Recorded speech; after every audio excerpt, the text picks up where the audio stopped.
Welcome to another edition of the Workers Podcast, where we bring you conversations on the issues that matter most to working people. Now, today we'll turn our focus to the important work being done to empower, educate, and advocate for women in the workplace and within the trade union movement. Now, women continue to play a critical role in shaping our workforce, our communities, and our economy. Yet many still face challenges ranging from unequal opportunities, workplace discrimination, and barriers in leadership and decision-making processes. Joining us for this very important discussion is Ms. Hazel Luke. She's the chair of the Antigua and Barbuda Workers Union Women's Council. She'll share with us insights into the Council's mission and activities, discuss some of the key issues affecting women workers today, and tell about the upcoming ABWU's Women's Conference and what participants can expect from this year's event. Sister Luke, thank you so much for joining us here on the Workers Podcast. Right. Now, I'll jump right in. What can you tell us about the purpose and mission of the ABWU Women's Council? Well, the purpose and mission of the Antigua and Barbuda Workers Union Women's Council is to establish a women's network by providing a space for diverse representation and inclusive participation, sharing skills, experiences, training, and new initiatives for improvement. Also to provide assistance and advocacy for women to achieve and maintain their rights, to engage in educational activities that promote well-being for young women in the membership, and also to participate in our annual delegates conference in order to present our resolutions for change and improvement in the world of work where women are concerned. Okay, so that sounds lovely, right? But how does that translate into actual advocacy for women in the world of work? Well, you see, we're the right platform. In order to advocate for women, you need groupings such as ours, and also networking with other bodies that tend to work on women's affairs and issues. So through the Women's Council, we're able to produce, as I say, resolutions that pertain to issues and present them to the annual delegates conference where we get approval for those resolutions with the intention to utilize them in collective agreements and so on, or negotiating their proposals that you could use in order to improve the working environment for workers. Also, you have other times as Labor Day, you bring those issues up on the placards to bring attention to government and to other groupings that are who have the same ideas and want to have those changes take place. And you have the media, just as now we're advocating at this moment to ensure that those issues and those areas that need women to have, a bigger platform or have their rights and benefits and privileges, improved as such. So we're doing it at this moment. Okay. So the council gets that conversation started, gets that deep internal reflection and dialogue among women going so that these issues can be further elevated. Absolutely. Lovely. And of course, we still have International Women's Day where those same issues are being raised. Correct. Yes. And when you have meetings with management, there are things that you could bring to the table for discussion outside of a negotiation, especially if they're affecting workers on a day-to-day basis. There are things that you could write management about and say, hey, these things are existing, and this is what the union would like to do in paying attention in transforming some of these areas. It's a slow process, but you will get some results in those things that could be changed immediately. Okay. But I'm also aware that the work of the Women's Council is not only the heavy, deep intellectual engagement on the issues and so on. There are also some other aspects to it. But I want you to briefly tell me about some of the activities and achievements that the council has had, let's say over the past year or so. Well, I want to go back a little further. We actually started the Women's Council back in August of 2022, when the whole idea of the campaign of having at least 45% or more of women involved in union activities and leadership, but very proactive in terms of how the union function. We were meeting on a small scale and so on. And then by 2024, we had the official launching of the council, and then by 2025 we formed the committee of the council in order to look closely at these activities and so on.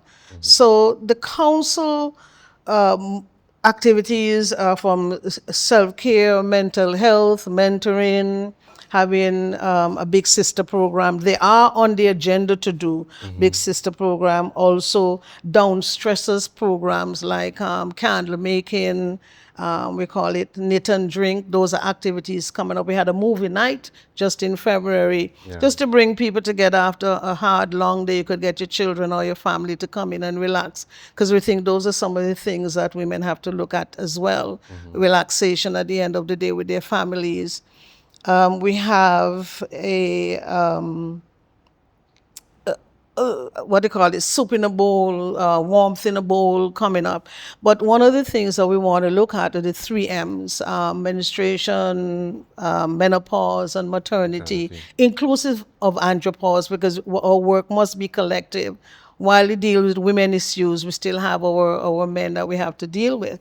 And so with the 3 M's, we've been able now, that was passed in 2024 as one of our resolutions when the conference was launched. Okay. And so it was approved and passed, and we're now seeking to enshrine it in our collective agreements in order to bring better working conditions and safe spaces for women to work when they have issues like menopause. We don't want it to appear as if it's an illness, it's an omen or anything like that, but these are biological things that happen to women. Yeah. And while they work, they should be able to have the safety net in allowing them to perform their duties. Correct, yeah. And so the union can say so far we've been having victory. We have had the 3 M's, including andropause, because men do suffer the same thing like women in terms of menopause, but in a different way because we're male and female. Yes. And we're able to have that enshrined as a hallmark achievement in one major collective agreement for a company. And subsequently, all of our officers will be including them as proposals Nice. in upcoming new negotiations. So we can say the Antigua and Barbuda Workers Union, through its women's committee as well, making strides in ensuring that our women and girls are taken care of while they engage in work. You know, decent work. That's what we want to call it, decent work. And of course, you have where we had this hallmark success. They also have an area where workers, female workers, and of course we still have to say our male workers, if they're experiencing symptoms and so on, there is a particular area, a wellness area where they could go and relax and recuperate, even for minutes, hours, or part of an hour, and go back to work, recuperate and feel, good to get back to work. So we are making some strides, and we say it is slow and incremental, but I know we're making a difference. And Yes. our strategy always is in the union movement in negotiations. You get in one. They get in and one, then you try to build, and you continue and build yes. and build and build. Yes, So yes. once you get one, you know that the opening is there to get another Correct. and to expand it to such a level that we have an effective, platform to say that we have achieved this particular area for the advancement of women. Excellent. And men included along the way, Absolutely. yes. Now, let's talk about younger female workers. Now, the future of any organization really is going to depend on its youth. Yes. How is the council trying to engage younger women to be a part of the trade union movement and to play a more active role in charting the future of women and their engagement in the world of work? Well, firstly, our council committee is made up of young women as well. We have at least, all of them. most of them are under 35, that is on the council committee, 35 and upwards on a council committee. Okay. And that is the first indicator that young girls are included in our activities, and they are the inspiration to draw other young girls as well into the council. When we made the introduction or the call for women to join the council, we said from 18 upwards, because we know at the end of the day, all the same issues affect all women at different levels, even starting from 18 years old. Correct, yeah. Girls have menstrual issues, they have stress issues, they have burnout issues based on what the task that they're engaged in. They have mental load, they have issues beginning from that age, because already they're experiencing aspects of workplace conflict, they're experiencing what do you call it, interacting with other folks, and each one brings something to the table where at least they need to address at the end of the day. So we're looking at ensuring our girls begin to understand the importance of representing what affects them, Yeah, yeah. and then that would translate further as concretizing our role or our purpose to ensure that women's issues are dealt with. Because once issues are dealt with, it affects the whole family. True, yeah. It's not just at work, but at home as well. Because people take what they have from home to work, work to home, and the cycle continues.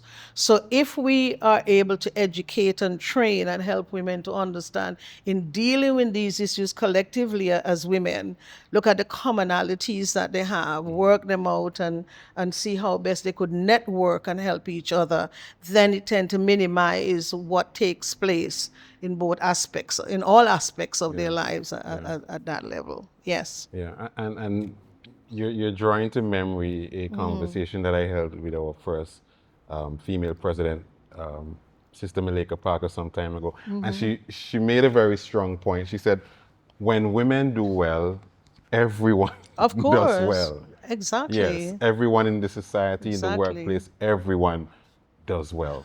I am not understanding that particular, it's not even an idea. I want to say it's integral to how we are as a community, that if women's affairs are looked after, they in turn look after everybody else's Correct. affairs. That's Yeah. what they do. Yeah. They look after the elderly, they look after the young men, they look after the old, they look after the entire community in a wholesome way. Yeah. So when we do not integrate women into a lot of our affairs, what we're doing, we're actually denying growth and development of an entire nation. Wow. Right. Wow. And the women's committee, we're young, but we have a good platform, and the women are very passionate about what it is that we want to achieve. So we're going to bite it and chew it off slowly so that we are effective and not just attacking everything, but be very selective in where we're going so that our work is meaningful.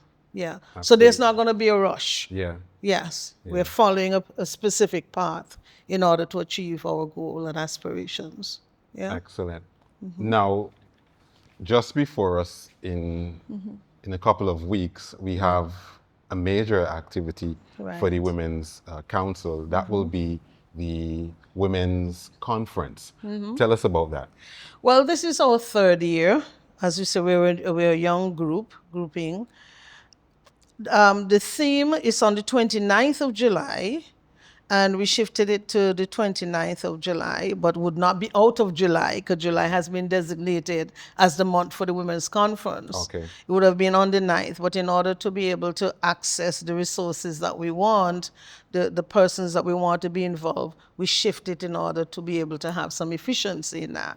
And it will be a one-day session from 8:30 to 4:30 under the theme Women's Empowerment and Mental Health. And we're going to be looking at key areas: mental load, burnout, and the invisible labor. And we think these, and not only that, but it's part of the 3 M's now. So they call it the 4 M's, uni. Okay. The mental health is added in now as a significant aspect after a lot of examination research from COVID. When we see what is happening on the workplace, we're realizing that everything else that is happening around it is related to mental health. Yes, yeah. And it's not to say somebody's crazy. It means, therefore, that we have to look at all that encompass that human being that is working on how we can assist in downloading, I should say, some of those things that are, blocking the performance of women, the future vision, and to be able to deal with those things. So we're dealing with mental health in this session. Yeah. I also wanted to add that very often attention is not being paid to the mental health of individuals. And in a localized society as ours, we tend to throw it aside or, sniff at it or throw it aside or make snide remarks about a person who may have struggles. And when we really look at it, it's at the core of the behavior of a lot of persons. And a person could say, well, I'm fine, I'm all right, nothing is wrong with me. We're not looking for something to be wrong with somebody. It's what is affecting the person's ability to either excel, Yeah. to produce, to be able to communicate, to interact, and also to solve the issues, and how conflict resolutions being solved and resolved on the workplace.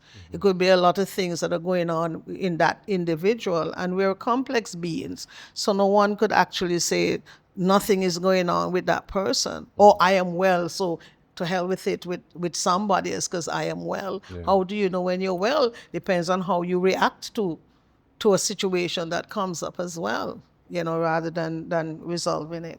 Yes, I just wanted to add that. Okay. So now, at last year's conference, if I remember correctly, we had over 100 women participating Right. in that conference, and the feedback was tremendous. What do you think folks who participate in this conference this year will take away? It's going to be different. Even the way the program is being set up is a bit different. First, we're going to have a nice traditional blend of worship in the morning because I realize a lot of women like that, yes, that yes. whole blending, bring them into a nice emotional state, you know what I mean, and ready for the rest of the day. And then we're going to have, of course, Shiva. She's going to do a dance that relates to the expression of women. And we're going to have a women's network session for support and mentoring. And then the panel will be in the afternoon of 3 reputable and very resourceful women in our society on women's empowerment and mental health with those same 3 key areas that we talk about, mental load, burnout, and invisible labor. So they'll be able to take away what it is that they need to look at individually that affects them, because we're going to bring those tools out. Yes, yes. They'll get some tools as well. How could we collectively as women deal with issues rather than having it as a difference when one is affected? We'll create more of a support system with it. And we're looking forward for the women's committee, that people could relate more to our women's committee, since the fact that we do sessions like mental health sessions, self-care, and those sessions that we hold often, that they also could be invited as an extension of seeking help from whatever they gather from the conference. Okay. So we're looking also for mental health to become part of our collective agreement. As we're still working on the 3 M's, we're adding this as well, and to be able to have a closer look. We want our workplace to have a closer look on the importance of ensuring that people are taken care of. Well, it's a duty of care of the employer to ensure that his workforce is healthy, by the way. Yes, You yes. know, if you want to earn money, you have to make sure that your labor is up to par as well, because both work together, capital and labor.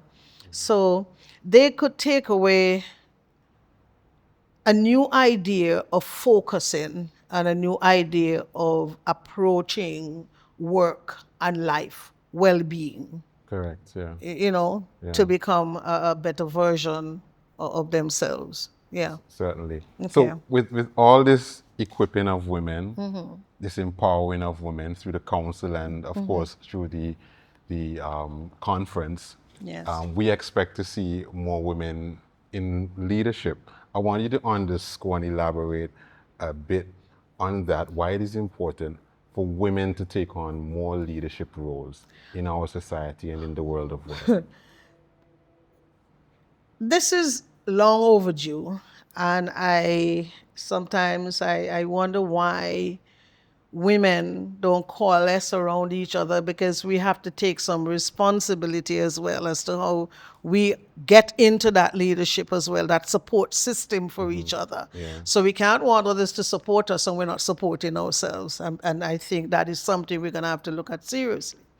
But leadership in any organization, especially in the union, ensures that the collective bargaining agenda is prioritized, where the issues of women can be looked at, and you Yes. can also have them Yes. implemented. You can have compliance to those issues that have already been agreed upon. So to me, and provides a greater platform for advocating the implementation of those areas that would help women progress. Make room for mobility for people, women. Not that women should get special treatment, but let it be a fair playing field.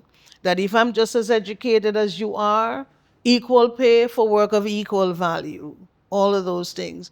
If you get my colleague, which is a male, gets a car, the same thing should apply. If both have the same skill set, they both should be respected for what they bring to the table. And also to ensure that women always have a voice at the table. When women have a voice at the table, that's creating diversity to ensure that you have progress. You can't have progress if there isn't diversity at the table.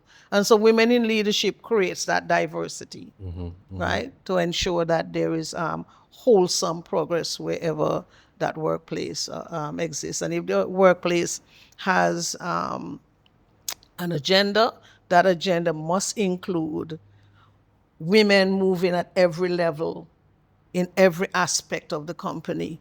And it must be that they can do it. Yes. What then Yes. is your advice to women who may be interested in becoming a workplace representative or even a union leader?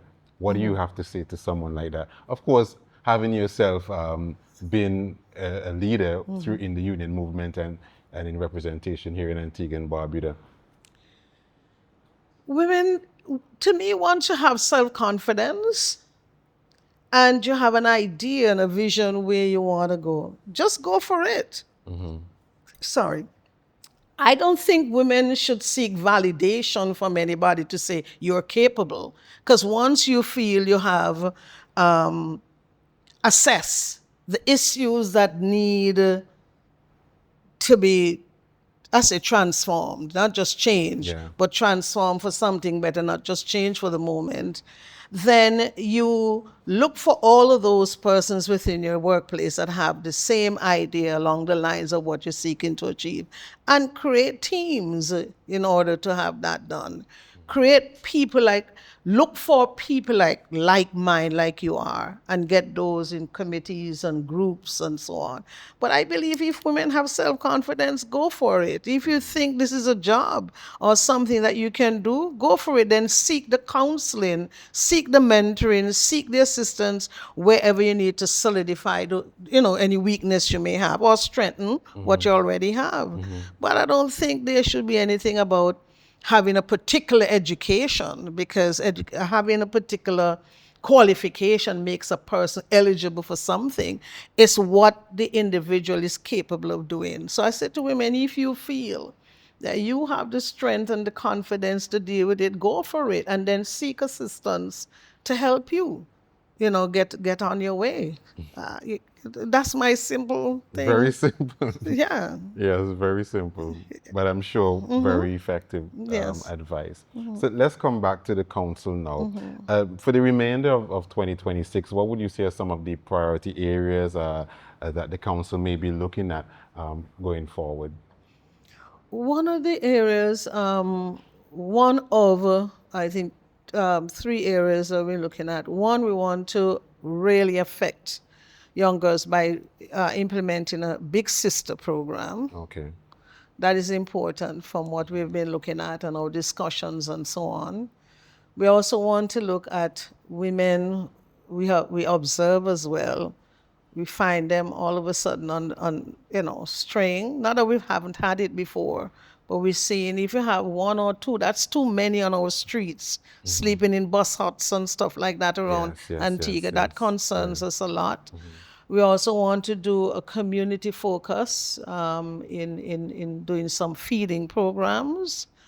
And we also want to empower entrepreneurship, do activities within the union. As you say, like the candle making, we're going to be doing that again. We have one session, we're going to do it in November. And of course, the knitting, we want to do some of that because we believe women can find activities out of work to even progress their life, start cottage industries. Yeah. And we want women to look at other things that they can do because the workplace is not your only focus. Correct. Yeah. You can expand your talent and your ability, your potential into other areas. But we really want to look at mental health, so that will be something that we're going to be focusing going forward because we think that that is integral to looking at, evolving in a lot of other areas, women evolving in a lot of other areas. Okay. Yeah. Excellent. Now, for audience folks listening and viewing out there who are listening and may be interested in the work of the Women's Council, how can they get involved? We have a platform, yes, ABWU Connect. Yes. So they could go to our platform, and also on the day, if they are interested in becoming a part of the council, we will be receiving new members. That's at the Women's conference in July. The 29th on, that's part of, we have it in our program. Yeah. For anyone who wants to come forward and join our council, that would be good. Because it means, therefore, we could put groupings to look at specific things, interests that the union would like to get done. So we encourage them to join. Go on ABW Connect. When you come to our conference in July, you can join, or they could call me if they are interested. I'm at the union, and have a conversation as to how best they could become part of our very passionate group. Excellent. Yes. Now, as we close, what message would you like to leave with our audience? I would like to say that everything we do is about community, and I want us to become a bigger community. And while we may have small groups, committees here and there, we're all part of the larger community. And the Antigua and Barbuda Workers Union idea. And even though some may say, oh, now this is beginning, there's never a wrong time to start something. Probably is always probably the best time where the need is greater. And so our message is to all of our women in our membership to become part of this grouping. If you have something that you want to do, get to somewhere, join a group, especially ours, because we're very approachable women, and Yes. so on, and become part of it and say what it is that you want to do, what passion you have for changing, and do it from this platform. So we encourage or my encouragement is that we are inviting and welcoming all women and girls to become a part, who are in our membership, to become a part of this very important grouping that we have that is intended in making a change. And with that, Sister Luke, I want to thank you so much for Thank you spending too. time with us here on the Workers Podcast. Right. Viewers, you've been watching and listening to another edition of the Workers Podcast. I'm R. Anderson Edgel. Thank you again for being with us, and look out for more episodes. Bye-bye.